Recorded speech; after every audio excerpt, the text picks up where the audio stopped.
India's reputation as a global leader and all-weather friend continues to grow as India increases its maritime cooperation in the Indian Ocean region. After the COVID pandemic, Delhi undertook to provide essential humanitarian aid and support to its Indian Ocean neighbor nations. Unlike expansionist China under Xi Jinping, the aid that comes from India doesn't have any strings attached and comes from its core principle of Vasudhaiva Kutumbakam. The world is one. Let's take a closer look at how India is expanding its role in preserving the stability of its maritime neighborhood.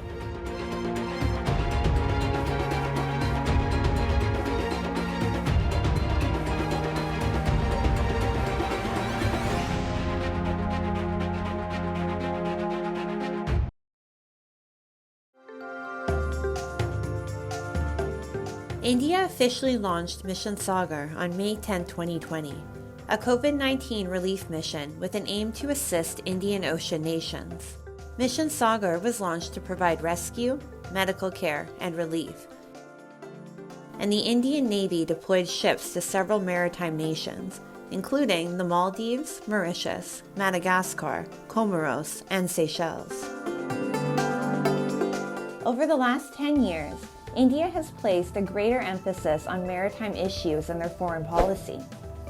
Expanding its role as a regional security partner, the Indian Navy is providing essential public goods and defense equipment to a large number of foreign countries.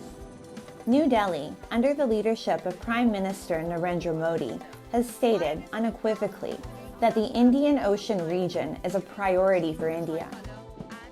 To promote peace, prosperity, and development within the region, India has always supported her maritime neighbors through natural disasters and economic crises.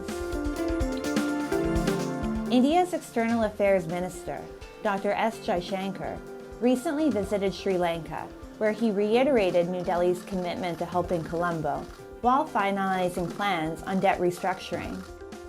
Sri Lanka requires India's backing in order to reach a final agreement with the IMF for a loan to help bail the country out of its worst financial crisis in 7 decades.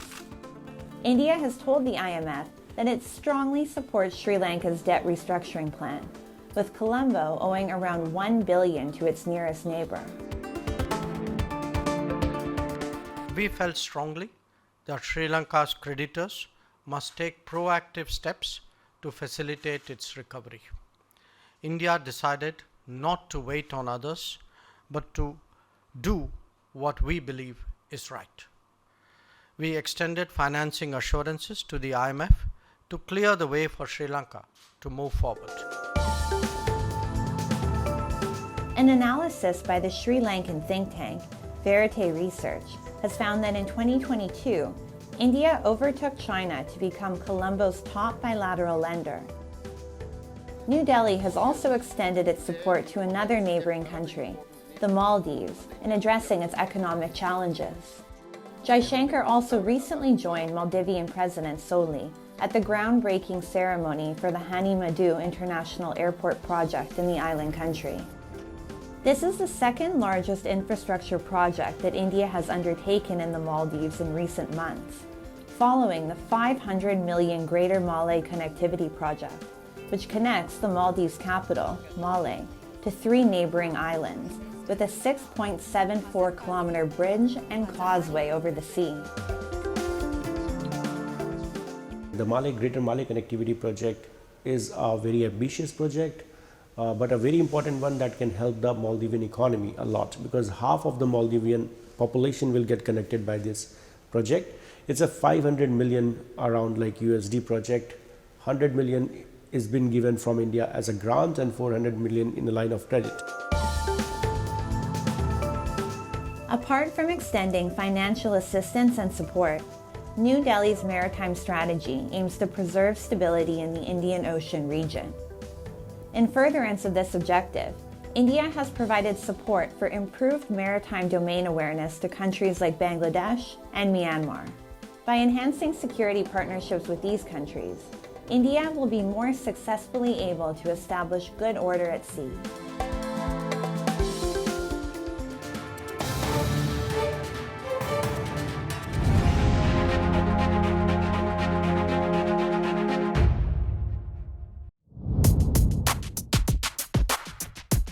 Motorbikes and vehicles are some of the most sought-after possessions for the aspirational and upwardly mobile expanding Indian middle class. 2022 was a historic year for the Indian automobile sector, with two-wheelers dominating the market, followed by a massive sale of 3.8 million cars. Overall, 17.51 million automobiles were sold in the year. These numbers are a sign that there are going to be more and more motorbikes and cars on Indian roads in times to come. India has historically imported a majority of its automobiles. However, manufacturing trends have shown a shift in recent years, and the growing numbers have benefited Indian coffers as well.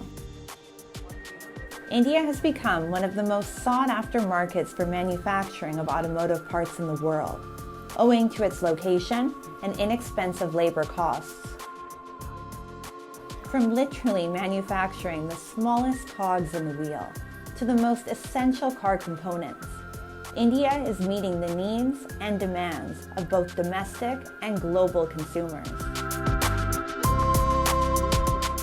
The demand, what we are seeing now, is something we have not seen for the last 2 decades.